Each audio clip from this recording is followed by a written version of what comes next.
Bem-vindo a mais um vídeo do projeto Planos em Prática, nossa série de exercícios de escrita criativa. E hoje sim, é o dia da gente retomar o nosso processo de escrita, né? Depois de passar alguns episódios trabalhando nas respostas, né? Procurando respostas para as lacunas deixadas no primeiro ato. A gente já tem o primeiro ato mais ou menos esquematizado. E a ideia agora é passar pelo texto e inserir essas informações que foram conseguidas nesses episódios anteriores. Se eu tiver alguma ideia de como fazer isso, senão eu vou deixar essas informações para trabalhar com elas no segundo ato. Então vamos ver como é que vai acontecer. E lembrando que se você não está acompanhando essa história desde o início, o link para o primeiro episódio está aqui embaixo na descrição. E o interessante desse trabalho agora é porque existem várias opções, né, de se inserir essas informações na história, como eu já falei alguns episódios atrás. Existe o recurso do flashback, eu posso colocar isso em diálogo, pode surgir um trecho só com o narrador, contando alguma passagem. Então isso vai depender da importância de cada informação. A gente tem que se preocupar com a clareza também, né, porque o leitor tem que compreender essas informações e ao mesmo tempo tem que ficar interessante, né? A gente precisa garantir o bom andamento da história. Então são algumas das coisas que a gente precisa se preocupar agora nessa etapa, quando a gente vai engrossar, né, vai trabalhar na consistência do primeiro ato antes de seguir em frente, né? E aqui está a nossa lista, bastante coisa, né? A gente tem bastante informação aqui para inserir no que já está escrito. Sendo que a primeira a gente já tem a resposta da primeira questão, que eu me lembro, né? Quem foi o personagem importante que atravessou Holanda e marcou a cidade décadas atrás? Isso a gente já inseriu. E a segunda questão é qual o motivo da audição apurada de Ziane? Isso a gente determinou que ele, pela sua obsessão, né, por colecionar os fragmentos do vidro, ele aprendeu com o Artomante dos Sonhos a identificar esses fragmentos, já que eles vibram numa determinada frequência, então ele consegue dizer se o fragmento é verdadeiro ou não. Então essa foi a resposta que a gente encontrou. Vamos ver se a gente consegue inserir em algum ponto do texto que já está escrito. Então vamos voltar a trabalhar com o nosso texto, né? Aqui a gente tem o trecho do Ziane relembrando a noite anterior, a manhã que inicia a história, né? E segundo o que a gente já tinha escrito, foi uma noite muito movimentada, porque ele conseguiu fazer uma boa negociação, né? Então aqui o lugar era igual a todos os outros, né? Landa superior. Assim como as barganhas, sussurros, crimes e encontros ocorridos nos becos que a cercavam. Com o passar dos anos, esse cenário começou a interessá-lo cada vez mais. Aqui eu tenho uma pequena alteração para fazer, porque o lugar não era igual a todos os outros. Agora a gente sabe que Landa Superior é um lugar diferenciado, porque ela guarda uma passagem importante, né, uma ligação entre a cidade suspensa, que a gente já definiu que se chama Protetores, e o resto, né, das terras do norte, que são consideradas seguras, né, que foram salvas dos infortúnios do passado. Então isso aqui a gente pode mudar, e aqui a gente pode inserir que o cenário ali, que aquele lugar era perfeito para o Ziane aumentar a sua coleção. Então aqui a gente já começa a inserir novas informações que vão dialogar com o que a gente pretende para o personagem mais para frente, né?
Bom, mudei bastante coisa aqui, já pensando em outras informações, além dessa da audição aguçada, eu nem inseri nesse trecho ainda, mas eu estou preparando, e eu vou comentar então algumas mudanças. Então ficou assim: em alguns aspectos, o lugar era igual a todos os outros. Então estava aqui, o lugar era igual a todos os outros, ponto. Eu fiz essa ressalva aqui.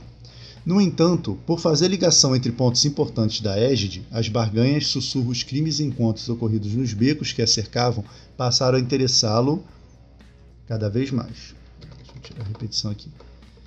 Então aqui eu já estou contextualizando também a região, que eu lembrei, né, que essa região toda se chama égide. Eu já inseri essa informação no texto. E eu estou destacando ainda mais o cenário. É sempre importante o cenário que está servindo como pano de fundo para a história, ele ter algum diferencial. Então, quanto mais diferenciais a gente achar, quanto mais formas de dizer que esse lugar é particular, né, a história ganha com isso.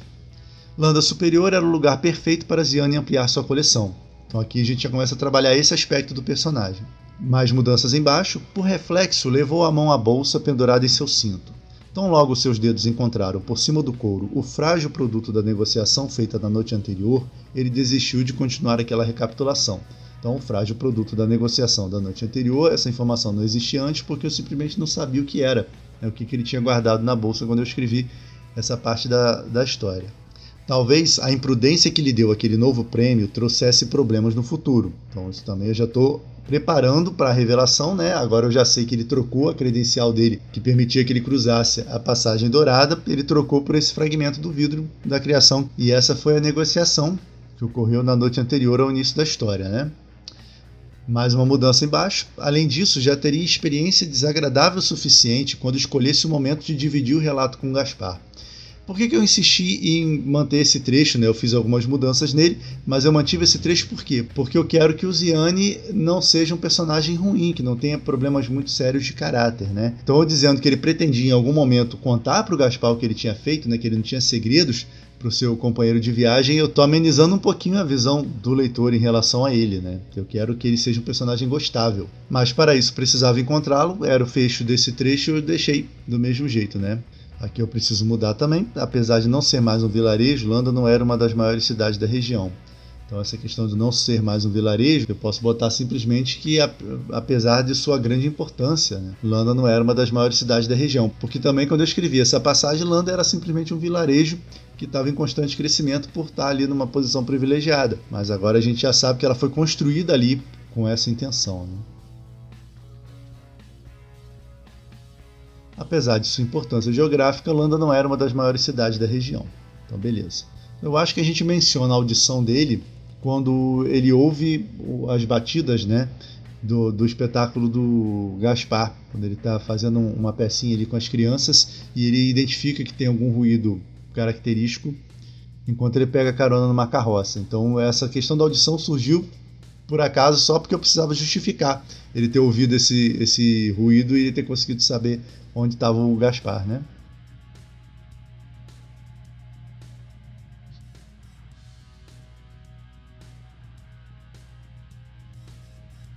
Aqui, ó. Ei, vocês estão ouvindo isso? Indagou ele aos dois homens sentados no banco do condutor. Isso o quê? Devolveu um deles sem virar o corpo. Essas batidas, insistiu Ziane. Não tem nada disso não, moço. Pegou o outro com um meio sorriso. O senhor precisava ficar menos na estalagem. A bebida faz isso com as pessoas. E aí vem o trecho. Ziane não tinha como culpá-los, afinal, por conta da necessidade, treinaram a sua audição durante quase toda a vida. Aqui a gente vai especificar melhor. Então já temos o trecho onde a gente vai inserir essa informação. Então, vamos lá.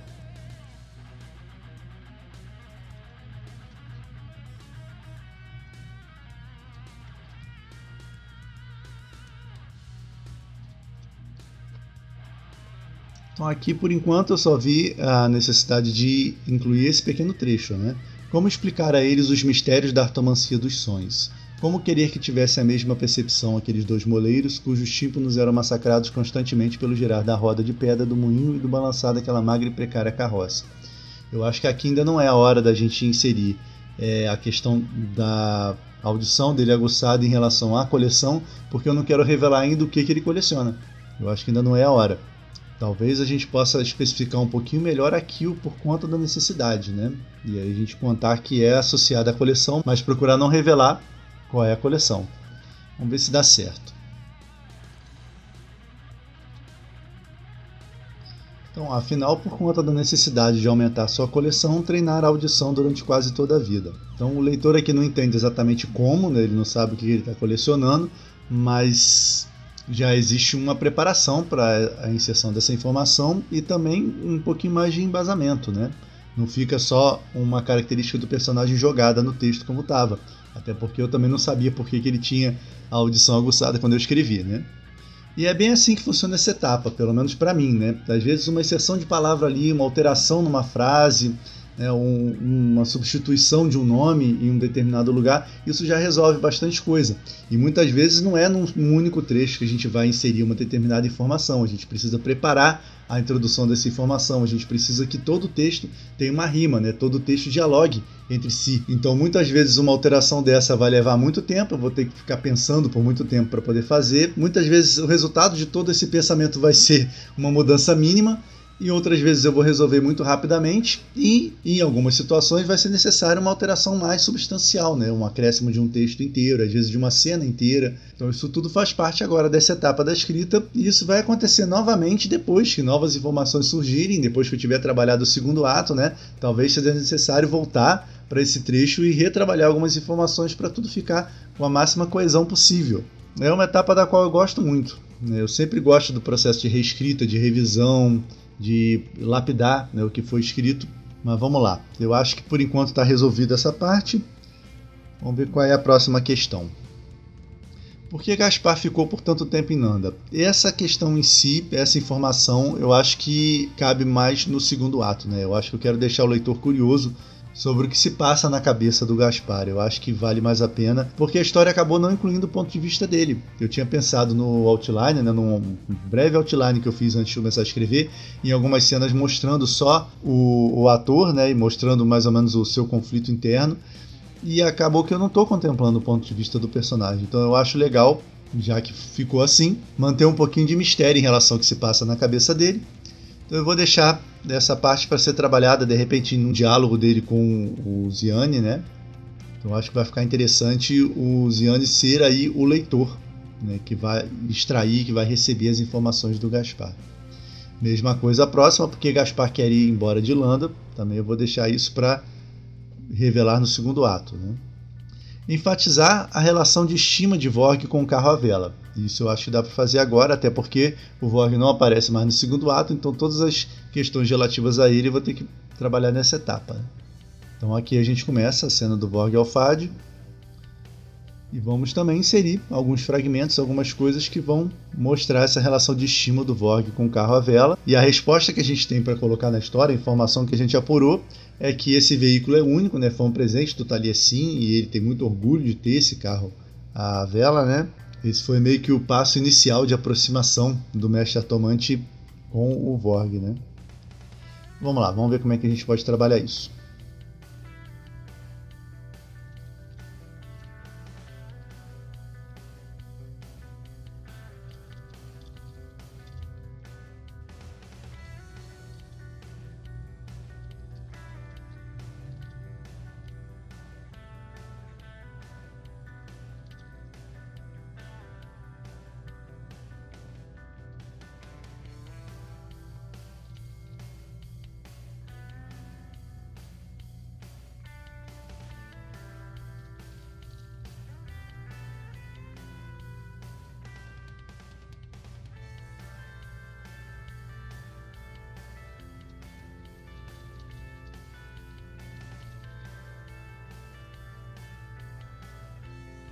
Bom, então acrescentei um trechinho e alterei outro, né? Então ficou assim. O regente hesitou em submeter aquele seu precioso presente e motivo de orgulho a tal situação, mas o uso do veículo foi apenas mais uma concessão que foi obrigado a fazer. Não está 100% bem construído esse trecho não, na hora de reescrever, né? Na hora do segundo tratamento eu resolvo isso. O importante agora é colocar as informações, né? Mas eu estou introduzindo aqui a relação dele de estima, né? De cuidado com aquele veículo. Alisando a borda decorada da janela, desejou que aquele bem estimado e único no mundo até onde sabia chegasse inteiro ao seu destino. Então isso aqui é para justamente enfatizar, né, o conflito dessa cena, né, quando ele tiver que se desfazer de um vagão inteiro do carro, né? Então isso vai se tornar mais dramático e mais grave para ele no momento em que a gente deixa explícito que ele se importa, né? Vamos ver se a gente pode fazer mais alguma coisa em relação a isso aqui. A gente não disse ainda que é um presente do Taliesin, o carro, né? Não sei se vale a pena especificar isso ou se deixar só subentendido que foi um presente. Vamos ver se cabe.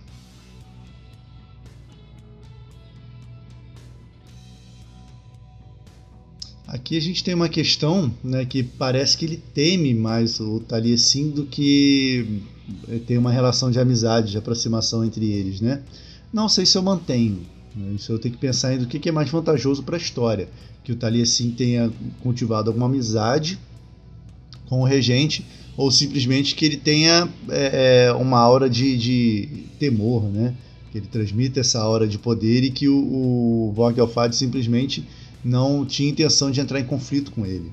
Eu não sei ainda qual que é o mais vantajoso para a história, então por isso eu não vou mexer nisso por enquanto. E aqui, lógico que ele vai tratar a emissária do Taliesin com distância, porque ele está contando isso para o seu intendente, né? Então não tem necessidade de alterar isso agora, porque, mais uma vez, na primeira versão desse texto, a emissária era simplesmente isso, né? Só uma emissária do Artomante. E agora a gente já sabe que eles têm um envolvimento, mas não é hora de inserir essa informação, porque a gente não está dentro da cabeça do personagem, sim, num diálogo que ele está falando para alguém que não sabe dessa relação deles dois, né? Aqui nós já temos uma contradição mais grave, né? Não sabia que Taliesin o estimava tanto assim. Então aqui é o momento da gente trabalhar essa relação dos dois, de definir um pouco, né? Ele nunca esteve preocupado com a minha existência. Vários de seus aprendizes já escreveram canções e poemas de escarnecimento e zombaria, tendo a mim como tema. Então aqui a gente precisa dar uma reformulada, né, porque na verdade isso aqui tudo mudou. A gente pode ter isso num primeiro momento, né, que a relação deles tenha sido essa em um determinado ponto e de repente o Taliesin resolveu se aproximar. Então aqui que a gente pode abordar essa questão. Então, não sabia que a estima de Taliesin havia chegado a esse ponto, e não sabia que Taliesin o estimava tanto assim. Porque aqui a gente já implica que o intendente tem alguma noção do que está acontecendo, né? Que o Taliesin de repente passou a frequentar, né? A cidade ou a corte e tudo mais. Mas aqui o Vorg vai deixar escapar alguma coisa, né?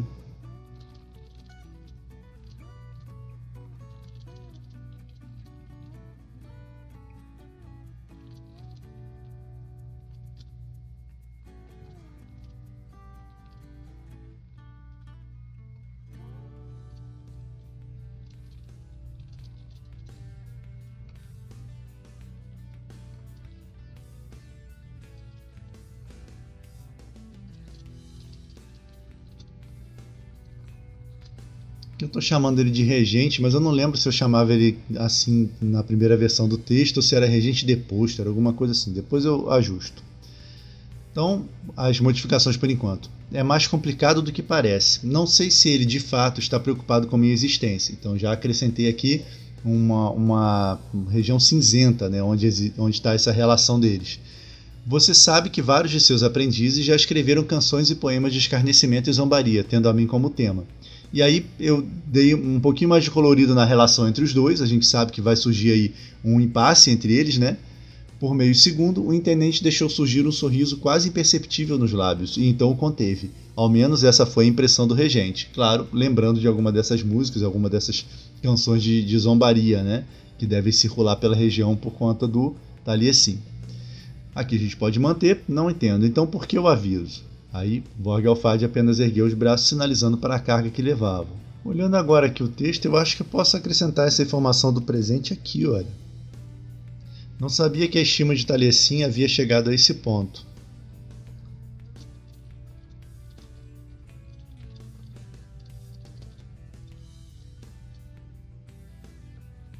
Acho que assim fica bom, não sei se é a versão definitiva, né? Não sabia que a estima de Taliesin havia chegado a esse ponto. O intendente parou de falar para olhar brevemente ao redor. Bem, ele lhe deu esse magnífico veículo, não? Aí vem, é mais complicado do que parece. Então aqui, vários ajustes nesse trechinho, e com isso a gente conseguiu intensificar tanto a relação do Vorgelfad com o seu intendente, quanto expor um pouquinho melhor o que se passa na cabeça dele em relação ao mestre Artomante, né? A aproximação dele e essa questão dele presenteá-lo e estar se preocupando somente com as obras de arte que existem nas terras, né, do Vorgelfad. Então acho que agora ficou mais ou menos bem resolvido essa questão.